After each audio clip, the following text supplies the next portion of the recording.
Buenos días a todos nuevamente. Hermanos, vamos a la palabra del Señor. Te invito a que me acompañes, por favor, a Filipenses, capítulo 2, versículos 1 al 5. Vamos a estudiar Filipenses entonces. Seguir con esto. Hemos estado en esta serie de Filipenses. Se titula Gozo en medio de la vida. Cómo un creyente puede ser animado en su corazón a vivir el Evangelio, a vivir como creyentes en un mundo difícil, en un mundo complejo. Todos de una u otra manera hemos experimentado, cierto, lo complejo que es este mundo, ¿no? Lo difícil que son las relaciones, lo difícil que es no solo fuera de la iglesia, incluso adentro de las iglesias. Y por eso Filipenses es una carta que es la carta del gozo, la carta de la alegría, y nos muestra cómo un hombre de Dios puede tener tanto gozo en su corazón a pesar de las adversidades. Y lo que hemos estudiado las semanas anteriores, si tú hoy estás recién integrándote, te invito a que veas los sermones en YouTube, veas toda la carta lo que ya hemos visto, los 3-4 sermones que hemos hecho, y que puedas contextualizar con mayor profundidad lo que hoy día quiero seguir avanzando. Dice así la palabra de Dios en Filipenses, capítulo 2, del 1 al 5. Por tanto, si hay alguna consolación en Cristo, si algún consuelo de amor, si alguna comunión del Espíritu, si algún afecto entrañable, si alguna misericordia, completad mi gozo, sintiendo lo mismo, teniendo el mismo amor, unánimes, sintiendo una misma cosa. Nada hagáis por contienda o por vanagloria, antes bien con humildad, estimando cada uno a los demás como superiores a él mismo, no mirando cada uno por lo suyo propio, sino cada cual también por lo de los otros. Haya pues en vosotros este sentir que hubo también en Cristo Jesús. Qué tremendo es ver cómo Pablo, el apóstol que estaba en una condición de encarcelamiento, es capaz, a pesar de estar preso, a pesar de que su ministerio en cierto sentido estaba limitado geográficamente, él no para de pensar y amar a la iglesia. A pesar de todas esas limitaciones, él oraba por la iglesia, lo vimos las semanas pasadas. Él doblaba sus rodillas para orar por la iglesia que él amaba. En ese entredicho en el cual estaba, si no sabía si partir o quedarse, él mostraba profundamente cuánto amor él tenía por la iglesia. Y es así como él era guiado a orar, pero también a escribir y de alguna manera sentirse responsable por aquella iglesia en la cual él participó en la plantación. Entonces, estos textos, a modo de introducción, quiero comentarles que están hablando de la unidad de la iglesia. Y el título de la enseñanza es la importancia de la unidad de la iglesia. La iglesia es una iglesia gloriosa a la vista de los ojos de Dios, una iglesia santa, una iglesia sin mancha, es una iglesia universal. Mas cuando vemos la vida de la iglesia y nos proyectamos en la historia y vemos los conflictos que la iglesia ha tenido, a veces nos cuesta ver que la iglesia es una. Y por eso Dios está usando al apóstol Pablo para explicarle a la iglesia lo importante que es la unidad. Y como decían en el devocional, la unidad, hermanos, la unidad de la iglesia no es algo que generó la iglesia. La unidad es algo que Dios hizo. Dios diseñó y construyó la iglesia. La unidad espiritual de la iglesia es producida por Dios y no por los hombres. La unidad no la gestamos los hombres. La unidad no la hizo una denominación. La unidad la provocó espiritualmente Dios. Es una obra exclusiva de Dios. Y eso tenemos que interiorizarlo en nuestro corazón. Nosotros no podemos producir la unidad de la iglesia. Todos esos esfuerzos que hacen algunas personas por generar la unidad es más bien tratar de hacer algún tipo de unión doctrinal. Pero la unidad espiritual de la cual habla la iglesia trasciende más allá de las denominaciones y de las doctrinas y de los cuerpos doctrinales con que algunas iglesias nos identificamos. La unidad de la iglesia no es externa, sino interna. La unidad de la iglesia es espiritual. Dios nos unió por un espíritu. Dios nos hizo parte de una unidad que se llama cuerpo de Cristo. Y eso es precioso. Entonces la unidad no es denominacional, sino es espiritual y existe en un cuerpo, es la iglesia del Señor Jesús. Nosotros somos la iglesia. Somos la iglesia de Jesús y eso tenemos que aprender a apreciarlo. Todos aquellos que nacieron de nuevo, todos aquellos que tienen a Cristo en su corazón, que entregaron su vida a Jesús, son la iglesia y son parte del cuerpo de Cristo en cualquier lugar de este planeta. Tengan el culto como lo hacemos nosotros o no, crean bautismo como nosotros o no, porque hay algunos aquí que no creen igual que nosotros, están infiltrados, no son bromas. Hermanos, la unidad es provocada por el Espíritu. Esa unidad hecha por Dios la sintetiza muy bien Pablo cuando refiere en esta carta en Efesios, en el capítulo 4, aquellos que son parte de este cuerpo, que tienen un mismo espíritu, un Señor, una fe, un Dios, un bautismo, un Padre de todos, el cual es por todos, en todos. Esa es la unidad que Dios define como la unidad. Entonces, toda esta tendencia ecuménica, todos estos esfuerzos ecuménicos de unir a todas las religiones están fuera de la unidad que habla el Señor, porque la unidad del cuerpo de Cristo se da en un ambiente que se llama la verdad, la palabra de Dios. Sin duda que es la doctrina fundamental de la esencia de que somos hijos de Dios por medio de Cristo y con el Espíritu Santo en nuestros corazones. Esas esenciales doctrinas son las que nos hacen ser parte del cuerpo de Cristo. Pero al mismo tiempo, a pesar de que la unidad es provocada y generada por Dios, la iglesia, en el segundo punto, tiene la necesidad de comprender, todos nosotros, de que tenemos que preservarla con diligencia. Nosotros no generamos la unidad, pero somos llamados a preservar la unidad, a cuidar esa unidad. Dios hizo la pega mayor, la más compleja, la más difícil, y Dios nos está encargando a nosotros cuidarla. Cuidar lo que Él hizo, cuidar esto. La unidad es obra de Dios, pero mantener entonces esta unidad es obra de la iglesia. Es obra tuya, es obra mía. Nosotros tenemos que mantener esa unidad. Esa no es la pega de Dios. Dios ya hizo lo más difícil, que era generarla. Nuestro motivo, nuestra razón, nuestro mover, nuestro accionar debe ser cuidar la iglesia, cuidar esa unidad. Y sin duda, hermanos, como vemos en el contexto de la iglesia de Filipos, y lo deja ver Pablo en su carta, había un riesgo en la iglesia de Filipenses. Estaba en riesgo. Esa era una iglesia muy amada por Pablo, era corona de él, ¿no? Era gloria y corona, él lo dice en el capítulo 4. Para él esa iglesia filipense era su tesoro. Era esa iglesia que él plantó, la primera iglesia que se plantó en Europa, hermanos.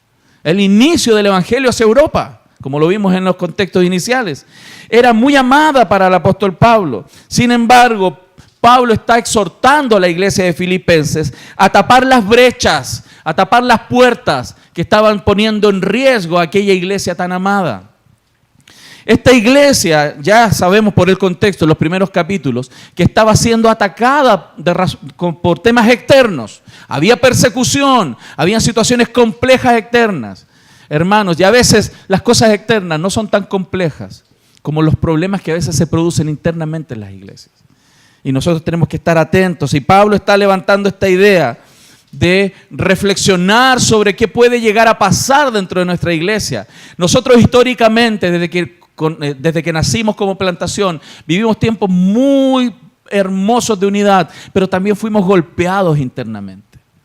Y el apóstol Pablo está hablando, y lo dice al principio, en el capítulo 1, en el verso 27, ya estaba hablando de que los cristianos tenían que vivir como era digno del Señor, que tenían que estar unánimes. Él estaba levantando este tema a los ojos de la iglesia de Filipenses. Ustedes son una iglesia hermosa, les decía. Ustedes son una iglesia maravillosa. Los amo, los quiero. Han hecho cosas preciosas. Estaban trabajando en muchas cosas muy bien, pero cuidado. Porque hay cosas que pueden estar pasando y están pasando al interior de la iglesia de Filipenses y que Pablo quiere poner atención. ¿Por qué esto es importante? Porque a pesar, hermanos, de que nadie puede destruir el hecho, la realidad, de que las personas que creyeron en Cristo y fueron adoptadas para la familia de Dios, que nacieron por el Espíritu Santo y que fueron selladas por el Espíritu Santo, fueron bautizadas en el cuerpo, tienen a Cristo y son uno con Cristo, no podemos negar que todas esas personas son las mismas personas que pueden romper, hermanos, la comunión con los miembros de la familia de Dios. Son los mismos. Somos los mismos. No son otros. A veces uno cuando piensa en divisiones y rupturas piensa en otros. No, yo puedo ser causa de eso. Yo puedo ser causa de eso. Yo soy un peligro en mi corazón si no comprendo lo valioso y lo hermoso que es la unidad de la iglesia. Amén. Entonces, tenemos que reconocer que cuando los creyentes viven peleando, viven hablando mal los unos de los otros, eso es un espectáculo lamentable, vergonzoso ante el mundo, porque eso deshonra a Cristo y al sacrificio de nuestro Señor. Por este motivo, hermanos, el apóstol Pablo estaba hablándole a la iglesia, estaba escribiéndoles esta carta con mucho cariño. Usted se da cuenta cómo él escribe, ¿no?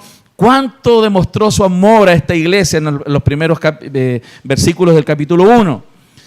Pero, hermanos, el apóstol Pablo, ahora de hablarles sobre los riesgos externos, él va a hacer una transición hacia los riesgos internos. Hay riesgos internos.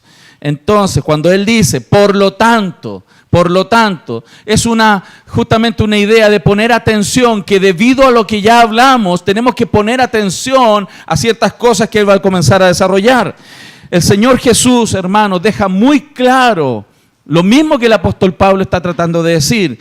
Todo reino dividido, dice el Señor, es asolado, y toda ciudad o casa dividida contra sí misma no permanecerá. A pesar de tener un potencial de resistencia, a pesar de tener capacidades que Dios le ha dado a la iglesia para poder enfrentar un mundo agresivo, de enfrentar una cultura agresiva, de enfrentar una persecución, a pesar de que Dios ha capacitado a la iglesia para enfrentar fuertemente la oposición de este mundo con el poder de Dios y la dirección de Dios, a veces la iglesia pierde de vista que los problemas más serios que pueden producirse en las iglesias están al interior.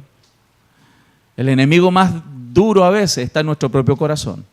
Somos nosotros a veces un poco complejos. No sé si a usted le pasa, a mí me pasa, de que a veces digo, wow, qué complicado eres, Arturo. ¿Ah? Mi esposa a veces me lo recuerda, porque me ayuda, ¿no? Pero qué bien, gloria a Dios por eso. Entonces, hermanos, lo que el apóstol Pablo está diciendo a la iglesia es que no basta con estar firme frente a las acechanzas del enemigo, frente a los ataques externos que puedan venir, la oposición cultural. No basta solo estar atentos con lo que puede pasar desde afuera, sino que también hay que estar protegidos de los peligros internos, de lo que puede pasar. Y Satanás es muy astuto. Puede comenzar a urdir estrategias internas para destruir la iglesia. La doctrina, hermano, de la unidad de la iglesia debe salir del papel, debe salir de la teoría y debe vivirse con convicción, hermanos. Debe vivirse con pasión y dedicación. O sea, el que sepamos, porque de hecho en el devocional nos lo repitieron varias veces, el que sepamos que somos uno en Cristo, el que sepamos que tenemos un mismo Padre, el que sepamos que hemos sido sellados por el mismo Espíritu, tenemos un bautismo, una fe, un Padre, no es suficiente. La unidad, la doctrina de la unidad de la iglesia debe vivirse existencialmente, apasionadamente, con el corazón. Eso es lo que el apóstol Pablo está llamando a la iglesia. Y desde esta introducción yo quiero que vayamos viendo el texto para entrar, y voy a tratar 4 puntos. Me voy a salir de los 3 puntos. Vamos a ver 4 puntos esta mañana. Los pilares de la unidad. Tenemos que revisar cuáles son los pilares fundamentales sobre cuál Pablo pone a la iglesia y le recuerda a la iglesia que la unidad debe mantenerse. Los peligros que existen contra esta unidad, que es preciosa y que hay que cuidar. Tercero, el imperativo, o sea, el mandato que hay de cuidar esta unidad. Y cuarto, la virtud que promueve la unidad. O sea, hay una virtud que va a promover que esta unidad sea más fácil de mantener. Porque nos es difícil a veces. Vamos entonces primero con los pilares de la unidad. Vamos al texto 1, al verso 1. Dice, por tanto, hermanos, si hay alguna consolación en Cristo, si algún consuelo de amor, si alguna comunión del Espíritu, si algún afecto entrañable, si alguna misericordia. Miren, hermanos, aquí quiero inmediatamente decir, Pablo siempre hace lo mismo. Él siempre lo hace. Cada vez que el apóstol Pablo va a enseñar algo práctico, primero explica los aspectos teológicos profundos y básicos. O sea, nada de la praxis, de la ortopraxis, va a ser correcta si no tenemos una buena doctrina, si no entendemos por qué, las razones por las cuales tenemos que hacerlo. Y Él lo hace. Antes de dar ejemplo entonces de la enseñanza, Él pone cómo es que Dios ha puesto los pilares, más bien, los fundamentos sobre los cuales movernos. Uno entonces dice, la consolación en Cristo. Aquí está hablando de algo que no es tan fácil de distinguir en el español. Hay una palabra ahí, la palabra consolación, es la palabra paraclesis, que está en el griego, que es esta misma idea del paracleto, del Espíritu Santo, del ayudador, del consolador, ¿cierto? Del Espíritu Santo. Y lo que aquí está sugiriendo, hermano, que si hay alguna consolación, alguna ayuda nuestra, es recordar que estamos en Cristo. Nosotros estamos unidos a Cristo. Eso es un pilar y es una realidad objetiva, no es subjetiva, porque no depende de tu interpretación, no depende si tú te sientes o no unido a Cristo. El que nació de nuevo está unido a Cristo y eso es objetivo. No depende de ti, es objetivo. Y el apóstol dice, un pilar fundamental para que la iglesia se sustente en la unidad es recordar que tú no te uniste a Cristo. Él te agarró y Él te unió con los demás. Tú no elegiste con quién unirte. Tú no elegiste quién sea tu hermano. Él lo hizo. Y eso es objetivo. No depende de ti. Ningún creyente, hermano, entonces, ante esta realidad, podría decir que puede caminar unido con Cristo y estar unido a Cristo si no está unido con sus hermanos. Es una contradicción de base. Ningún creyente podría decir que puede caminar con el Señor y no estar unido con sus hermanos. Eso es contradictorio. Ninguno entonces puede vivir, hermano, en Cristo y odiar, despreciar o menospreciar a sus semejantes. Y eso es una batalla en nuestro corazón. Debemos reflexionar sobre esto, porque esto es un pilar fundamental. Si somos uno en Cristo, tenemos que vivirlo en la práctica. Eso es lo que el apóstol Pablo le está diciendo. Si ustedes tienen algún consuelo, algo en que animarse y sustentar la realidad, es que ustedes están en Cristo. Ustedes son de Cristo. Segundo punto, él dice consuelo de amor. Ahora, esto es ya una realidad subjetiva. Lo primero fue objetivo y ahora es subjetivo. La palabra consuelo se transfiere aquí, se traduce más bien como aliento, como consuelo. Esta idea de ser persuadidos del amor. Persuadidos. Aquí, hermanos, ¿de qué amor está hablando? Del amor de Cristo. Del amor de Cristo por la iglesia. Eso es lo que Pablo tiene a la vista, eso es lo que Pablo está visualizando. Y está convocando a la iglesia a vivir en armonía, dado el amor de Cristo, dado que el amor de Dios. Y Pablo está apelando a los sentimientos, a las emociones de la iglesia. Le está diciendo, mediten en esto, hermanos. El amor que el Señor derramó por la iglesia debiera impulsarnos a nosotros a vivir en amor por la iglesia, a vivir dignamente. El amor de Cristo a nosotros nos debiera llevar a amar a otros como Cristo nos amó. El amor nos lleva también, hermanos, a soportarnos como Cristo nos soportó. Amén. ¿Usted cree que el Señor lo está soportando todavía? Sí. A mí también me tiene que soportar a veces, Dios mío. El amor nos lleva también a perdonarnos unos a otros. ¿Saben lo que es el infierno? ¿Quiénes van a estar ahí en el infierno? En esa condición eterna tan dura, tan terrible.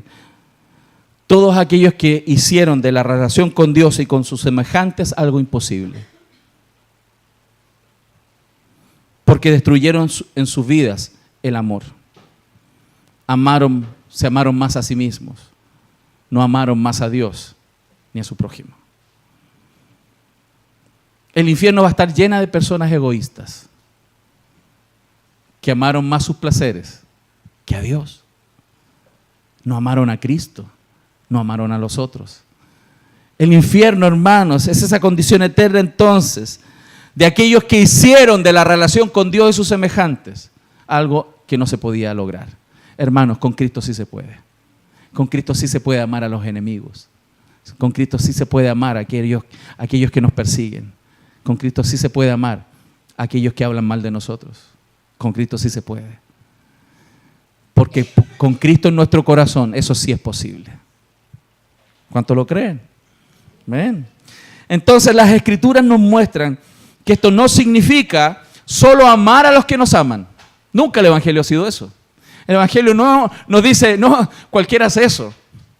Si hasta los malos saben dar buenas dádivas a sus hijos y aman a los que los aman, hasta los malos. O sea, no hay ninguna gracia con eso.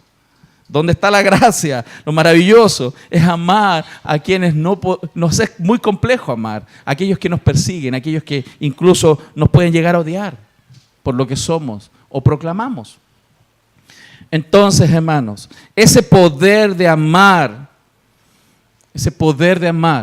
es un pilar fundamental para la unidad. Ese poder de amar viene de comprender en nuestro propio corazón de una manera real, emocional, el saber que Cristo nos ama, el vivir que Cristo me ama. Y tenemos que reflexionar cada día. Si usted ha recibido el amor de Cristo, debe ser un canal de ese amor de Cristo. Eso es lo que Pablo está diciendo. Ustedes son la iglesia, le decía lo de Filipenses, ustedes son una iglesia amada, recibieron el amor de Cristo. Cuidado con lo que están viviendo dentro. Cuidado, les decía, alértense, cuidado, deben estar unidos. Hermanos, Cristo es nuestro ejemplo. Cristo amó a quienes lo abandonaron. Cristo amó a los que lo humillaron. Cristo amó a los que los golpearon. Cristo amó a quienes fueron sus enemigos. Cristo amó a quienes lo despreciaron. Cristo amó a quienes trataron de matarlo. Cristo amó a quienes no eran dignos de ese amor. Cristo amó a quien no merecía ser amado, como yo. Y eso es un pilar fundamental para la iglesia. Y el apóstol está levantando estos pilares. Tercer pilar, hermanos, la comunión del Espíritu. Otra realidad objetiva. La primera fue objetiva, la segunda subjetiva, de las emociones, del amor, de sentir. Y la tercera es comunión del Espíritu, que también es una realidad objetiva, provocada por Dios.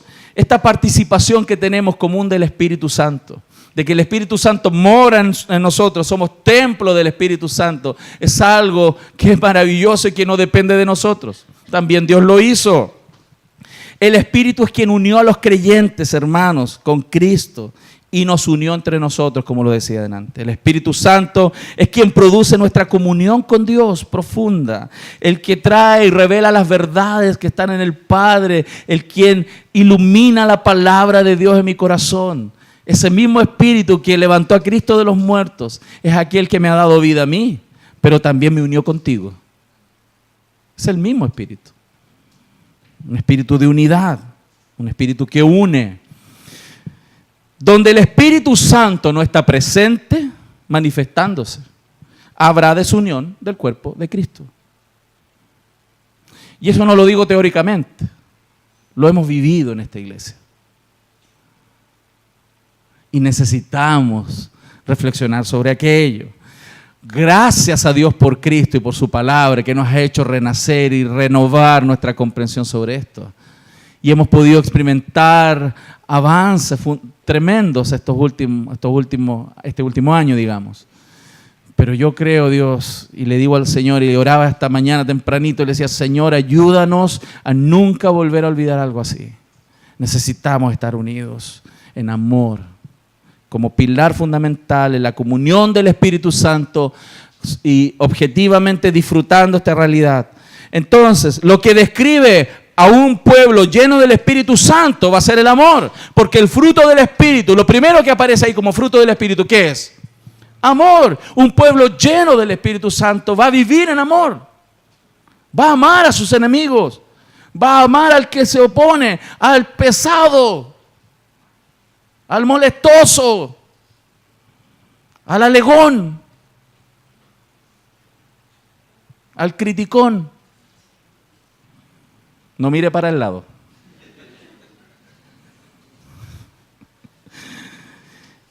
Hermanos, el amor es fruto del Espíritu.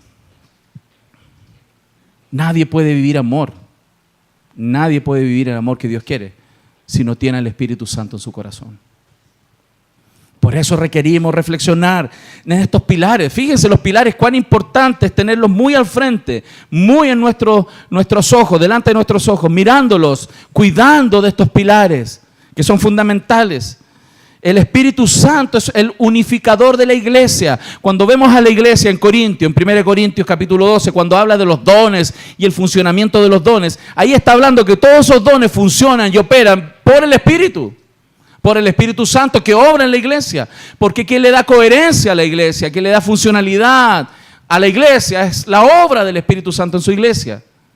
Necesitamos estar unidos y muy conscientes y ser guiados por el Espíritu Santo para cuidar la unidad mediante el amor. Esto es tan importante, porque cuando el pueblo ama como Dios ama, este pueblo tiene unidad. Las consecuencias entonces de fluir en el Espíritu Santo vamos a tener la comunión, pero también la adoración correcta. Si un pueblo que ama y tiene comunión va a poder adorar como Dios quiere ser adorado. No sé si usted recuerda ese texto que está en la Escritura, que cuando el Señor dice, si tú tienes algo contra tu hermano y quieres traer una ofrenda al altar, dice, no me adores, no cantes coritos, no des ofrenda, para, devuélvete, reconcíliate con tu hermano y luego adora. Porque cuando hay amor, vamos a tener unidad, comunión. Y la unidad y la comunión es la base para la adoración que Dios quiere. Es tan importante, hermanos, esa unidad. Y como lo muestra Efesios capítulo 5, cuando hace referencia también al Espíritu Santo en manifestación, dice que cuando el Espíritu Santo nos da esa unidad y estamos unidos, hermanos, vamos a poder cantar salmos, himnos y cánticos espirituales. Todo ese contexto de cántico, de alabanza, es en unidad, en amor, por medio del Espíritu Santo. Necesitamos recordarlo. ¿Cómo vamos a amar, hermanos, a Dios que no vemos si no somos capaces de amar a personas que tenemos al lado que vemos? Es que, pastor, Dios no es pesado como aquella o aquel. Y el cuarto punto, como pilar de la unidad, hermanos, dice el texto, involucrarnos en afectos y misericordias. Otra realidad subjetiva. La palabra que está utilizándose ahí hace referencia a esa palabra que dice afectos. En el griego es las entrañas humanas. O sea, cuando hablan los orientales, cuando hablan de afecto, hablan de amor desde las entrañas. Nosotros, ¿cómo hablamos de amor? Desde el corazón, ¿no? Decimos amor del corazón. En el contexto asiático es desde las entrañas. Amar desde lo más profundo de mis entrañas. Esa es la forma, pero fíjese cómo Pablo conecta dos ideas tan hermosas. Uno, ese amor de las entrañas, pero segundo, misericordia. ¿Por qué motivo? Porque Pablo no solo quiere que la expresión del amor, el pilar de la iglesia, sea lo teórico, el sentir, sino también el hacer. Que mi amor no sea teórico, sino también práctico. Que no solamente le diga, hermano, te amo, sino también te ayudo. ¿Se dan cuenta cómo eso es tan relevante? Dios conecta a través del apóstol Pablo aquí esta idea real de lo que es el amor. Cuando vemos en la Escritura qué es el amor, 1 Juan 3:16 dice, en esto conocemos qué es el amor. En que Cristo dio su vida por nosotros. El amor deja de ser teórico y pasa a ser totalmente práctico, real. Y en eso, hermanos, tenemos tanto que aprender. Nosotros podemos alegrarnos de expresiones de amor práctica en esta iglesia. Pero hermanos, el apóstol Pablo, a pesar de que está alabando a la iglesia, le está diciendo, pero podemos más, queremos más. Dios quiere más de nosotros. Nos podemos amar. Yo sé que no estamos amando, pero podemos amarnos mucho más. Muchísimo más. Muchísimo más. Y que eso sea un sello distintivo de nuestra iglesia. La hermandad de la iglesia, entonces, lo que el apóstol está diciendo, que no solamente debe limitarse a los sentimientos, sino también a las expresiones prácticas. Y alguno puede decir, sí, pastor, es que necesito que los hermanos me amen. Tú también tienes que amar. Porque algunos se ponen en una posición así reclamona, sí, pues esta iglesia me tiene que amar. Pues. Dios te está llamando a ti que ames también. Amén. Necesitamos todos juntos comprender. Esto no solo tiene que ser la comprensión del liderazgo, no solo tiene que ser la comprensión del pastor, tiene que ser la comprensión de cada creyente que se siente y quiere ser parte de esta iglesia local, hermano. Debemos vivir en amor. Si yo pudiera poner todas las reglas, usted me conoce como soy a veces exigente. Yo pondría reglas, así que el que no ama no puede estar en esta iglesia. Pesado. Pero hermanos, Dios también nos tiene que ir transformando. Estamos en un proceso de santificación. Pero como pilar de la humildad, del amor, pilar de la unidad de la iglesia, eso, es el amor de Cristo en nuestro corazón. Entonces el afecto y la compasión son pilares importantes. Entonces, los pilares de la iglesia, de la unidad de la iglesia, son esos 4 que dije. Ahora, ¿cuáles son los peligros? Veamos verso 2 y verso 3. Completad mi gozo, dice, sintiendo lo mismo, teniendo el mismo amor, unánimes, sintiendo una misma cosa. Nada hagáis por contienda o por vanagloria, antes bien con humildad, estimando cada uno a los demás como superiores a él mismo. Pablo está mencionando algo que ya había mencionado en el capítulo 1, versos 15 al 17, haciendo referencia a esta idea de amarse, no con contienda, no por contención, como ya estaba pasando. Habían cosas que estaban pasando en la iglesia. Habían cosas que estaban sucediendo. La gente podía estar trabajando, hermanos. Podía estar haciendo cosas juntas, pero no con las motivaciones correctas. El apóstol Pablo está alertando que el comportamiento, incluso tú puedes estar haciendo la pega ministerial, haciendo tu ministerio, pero con motivaciones incorrectas, por celos, por contiendas, para demostrarle algo a alguien, que tú puedes, que tú eres capaz, que tú lo haces mejor. Esas no son las motivaciones correctas. Competir con otros al interior de la iglesia. El apóstol está levantando, ojo, no hagamos nada por contienda, por vanagloria. Alguien podría estar tratando de destacar dentro de la iglesia. Hermanos, somos un cuerpo, los miembros los unos de los otros. Ninguno es más importante que otro. Somos todos iguales. Es posible entonces que haya en la iglesia personas que estén sirviendo, desarrollando ministerios, mas su motivación no es la gloria de Dios y la unidad de la iglesia, sino es salirse con la suya, es hacer su voluntad y no cuidar la iglesia, no cuidar. Y eso despierta celos, despierta envidias y despierta muchas cosas que no agradan al Señor y destruyen la iglesia.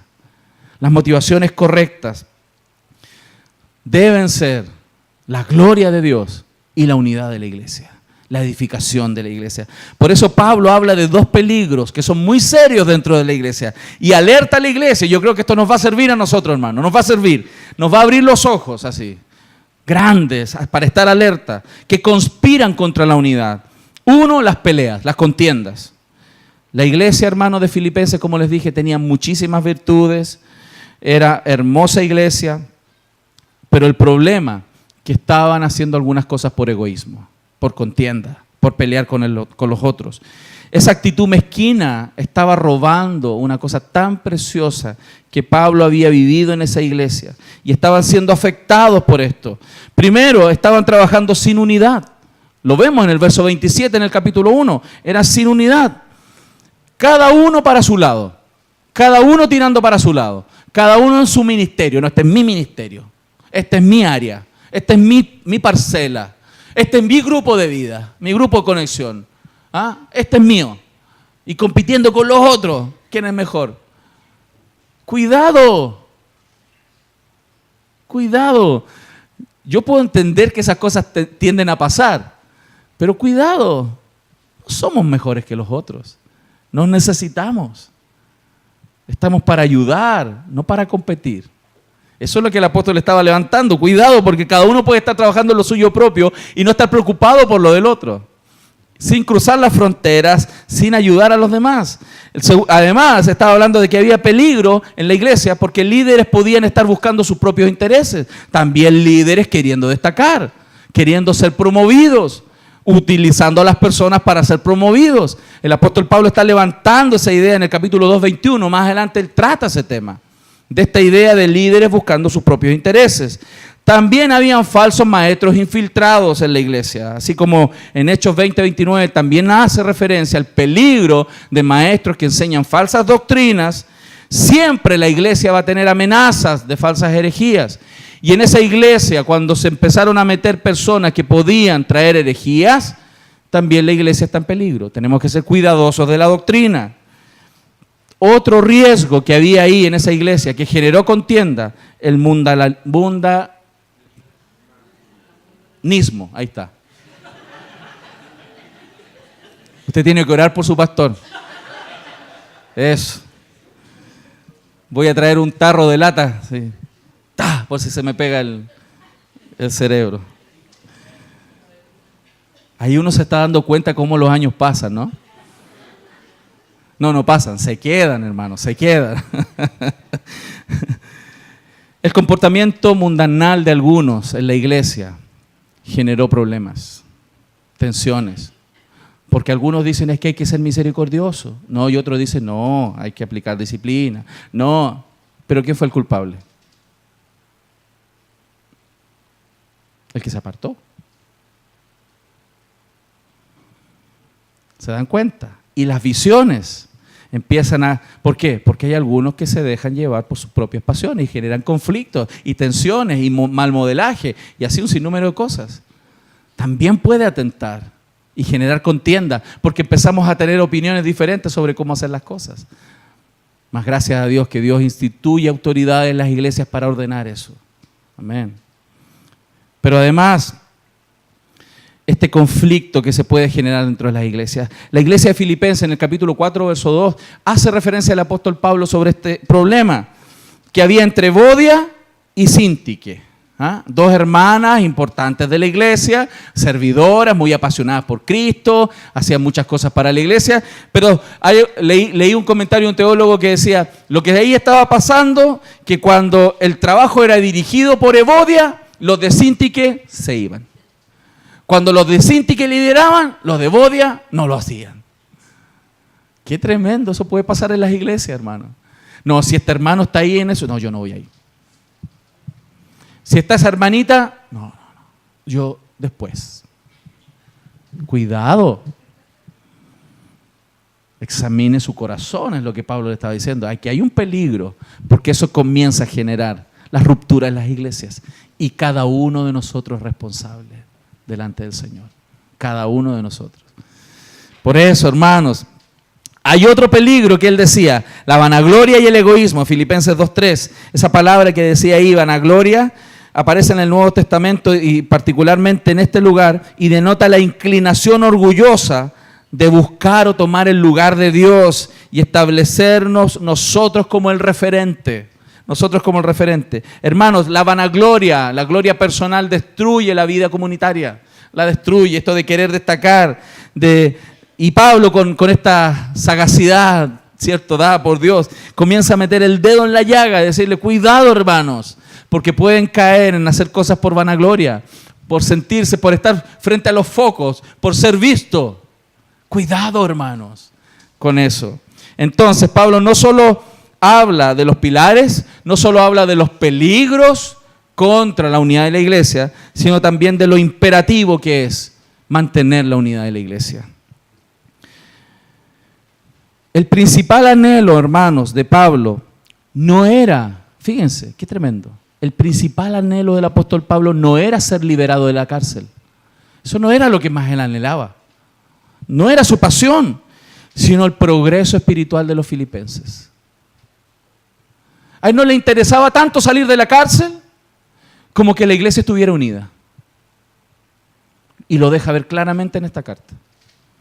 Él confía en que Dios va a suministrar de su espíritu lo necesario para salir de la cárcel. Pero esta carta no habla de su liberación. No está rogando tanto para que los creyentes hagan rogativas y campañas de oración para que él salga de la cárcel. Esta carta él la escribe para que la iglesia se cuide, para que la iglesia crezca, para que la iglesia se ame, para que progresen. Su alegría, hermano, la alegría de alguien que ama a la iglesia, no viene, hermano, de su propia condición. El que ama a la iglesia no está tan contento porque él está bien, sino porque la iglesia está bien. Aquel que tiene un llamado pastoral no se preocupa tanto de su propia vida como se preocupa de la iglesia. Su alegría no viene de sus condiciones personales, sino de la condición de la iglesia del Dios viviente, de aquella iglesia por la cual Cristo murió. Y nosotros, todos nosotros, hermanos, tenemos que aprender a apreciar eso. Nosotros no tenemos que estar tan contentos por mi situación personal, sino lo que debe mover mi corazón mayoritariamente, la de todos nosotros, es cómo estamos todos juntos, cómo estamos todos como iglesia. Qué tremendo, porque incluso aunque Pablo estaba preso, él podía manifestar su amor por aquella iglesia que él decía. Y él decía, pero ahora lo que yo quiero, yo sé que están bien, no están mal, pero completen mi gozo, completen mi alegría. O sea, háganme más contento. Ustedes me han dado muchas alegrías, pero háganme más feliz. ¿Sabe lo que el apóstol dijo? ¿Cómo ustedes me van a hacer más feliz? ¿Cómo Pablo iba a estar más feliz? Teniendo el mismo amor, unánimes, sintiendo una misma cosa. Eso es lo que hacía feliz al apóstol Pablo. Si yo pudiera darles mi visión de esto también, sería exactamente igual. ¿Sabe lo que hace feliz a un pastor? Que la iglesia esté unida. Lo estamos viendo, mi familia. El corazón de un pastor, y le digo a los aprendices, el corazón de un pastor no puede estar feliz cuando no hay unión entre los hermanos. Aquella misma iglesia que estaba comprometida con Pablo en ese apoyo misionero, ¿cierto? Porque la iglesia filipense apoyaba a Pablo, dándole consuelo, sustento financiero. En este minuto estaba siendo amenazada por algo que Pablo tenía su corazón desgarrado. Los problemas internos. Pablo no estaba tan preocupado por el imperio romano y por todo lo que podía pasarle externamente a esa iglesia. Pablo estaba tan preocupado por lo que estaba pasando adentro. Nosotros tenemos que ser cuidadosos. Dios tiene que animarnos a cuidar esta iglesia, la iglesia preciosa en la cual nosotros hoy día estamos. Amén. Amén. Entonces, ¿cómo la iglesia podía completar la alegría? Demostrando entonces la unidad de pensamiento. O sea, piensen lo mismo. O sea, todo esto se trata, hermano, del pensamiento que condujo al Hijo de Dios del trono de la gloria a la vergüenza de la muerte. O sea, ¿de qué pensamiento está hablando Pablo? Del mismo que tuvo Cristo. Ese pensamiento de alguien que decidió bajar de la gloria, del estatus que él tenía, a la muerte de cruz. Ese pensamiento el que tiene que mover a la iglesia. Es el pensamiento que debe estar en nuestro corazón y en nuestra mente. De que no somos grandes. Cristo es el grande. Y si Él pudo bajar de la gloria a la muerte de cruz, ¿por qué nosotros no? Con algo mucho más pequeño que a veces pedir perdón. ¿Lo estamos viendo, mi familia? Demostrando entonces unidad de pensamiento, demostrando unidad en las relaciones. O sea, la iglesia de Filipenses necesitaba vivir, experimentar mucho más allá del amor. Mucho más. Seguir el ejemplo de Cristo. Aprender a lidiar los unos con otros, hacer el esfuerzo. Hay personas que son difíciles de carácter, ¿cierto? ¿Es verdad o no? No mire para el lado, ¿cierto? Hay personas difíciles. Yo estoy viendo algunas. No. Pero con aquellos hermanos difíciles como yo, necesitamos una misericordia más grande para alcanzarlos, como el Señor la ha tenido con nosotros. Y Pablo estaba diciendo, ustedes tienen que estar en una unidad de relaciones. Significa ir más allá de la teoría. Significa llamarnos, significa invitarnos a tomar once, significa compartir un almuerzo, almorzar con nuestros hermanos, compartir la vida, invitarnos a los cumpleaños. Hermano, yo tengo mi calendario, llámeme, no hay problema. Agendamos, ¿ok? Demostrando la unidad de relaciones, demostrando la unidad espiritual. Necesita ser una iglesia unida, no solo en la teoría, sino también con el corazón, con el alma. Jesús oró por aquellos. Nuestra hermana citó en el devocional la escritura de la oración, de la unidad, que fuera algo real, que se pudiera ver. La unidad no puede ser algo teórico, la unidad se tiene que ver. Tiene que ser un cartel grande, así como esos que dicen, coman Jones, coman McDonald's. O sea, esta iglesia ama, se tiene que ver. No puede ser conceptual. El amor se tiene que ver. Porque Jesús dijo para que el mundo crea. ¿Y cómo el mundo va a creer si está muerto espiritual si no ve primero? Si no ve el amor real, concreto, sacrificial. Eso es lo que Pablo le está animando a la iglesia. Y hacia allá tenemos que apuntar.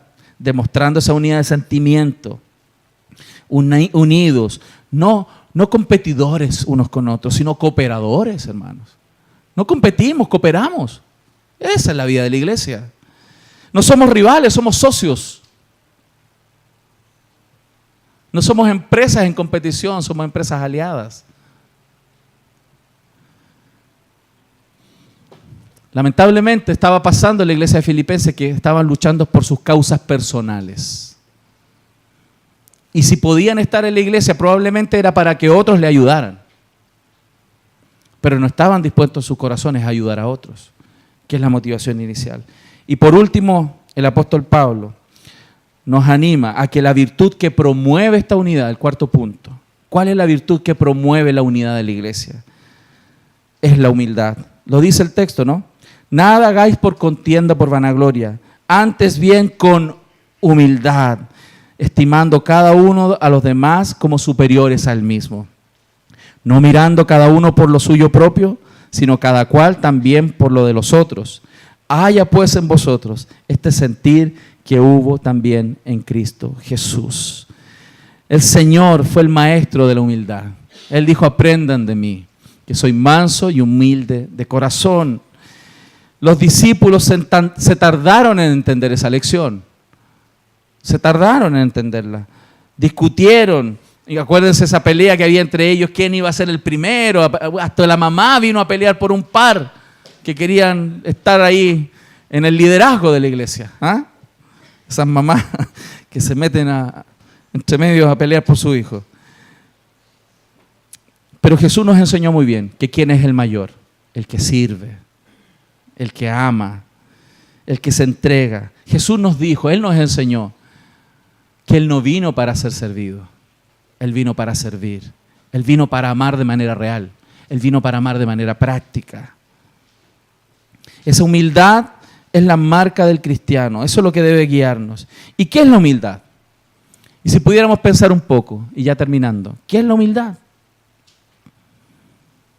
Esa humildad es una condición que se produce en el corazón y que saben cómo surge cuando alguien conoce a Dios.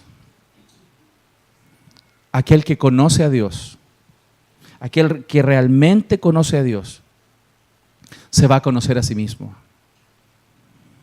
y se va a ver orgulloso, se va a ver pecador. Mientras más cerca una persona está de Dios, más pequeño se va a sentir. Porque a muchos de nosotros nos cuesta la humildad y somos orgullosos porque a veces estamos muy lejos de Dios. Aquel que se pega al Señor, aquel que se llega ahí, aquel que conoce a Dios y se logra conocer a sí mismo, va a caer de rodillas en humildad. Necesitamos más de eso nosotros. Necesitamos más de Cristo, iglesia. Y esa virtud que viene de Dios mismo, de esta relación con nuestro Señor, va a ser el motor, hermano, lo que va a ayudarnos a sustentar la unidad de nuestra iglesia.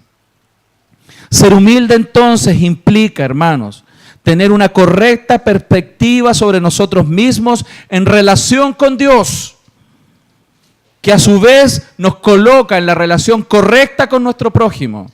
Cuando nuestra relación con Dios no es la correcta, generalmente cuando estamos mirando hacia el lado, miramos hacia abajo, hermanos.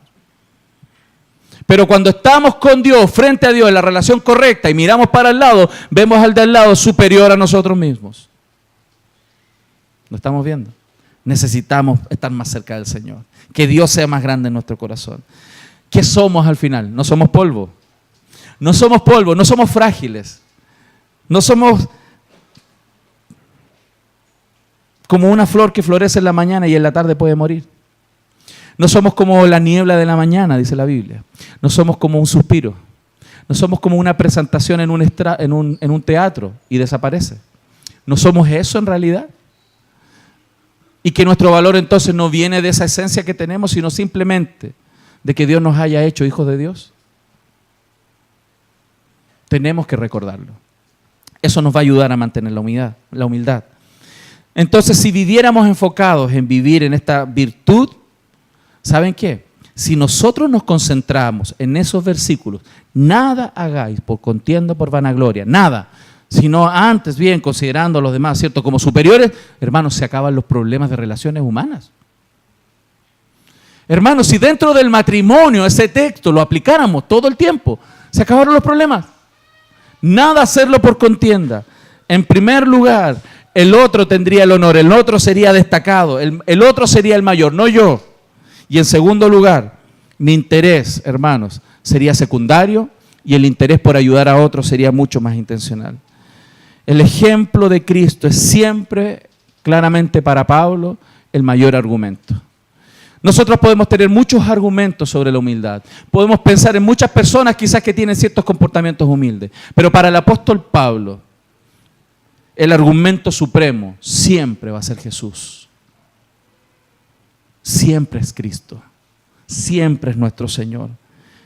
Quien se encarnó, se despojó a sí mismo, se humilló, obedeció hasta la muerte para luego ser exaltado.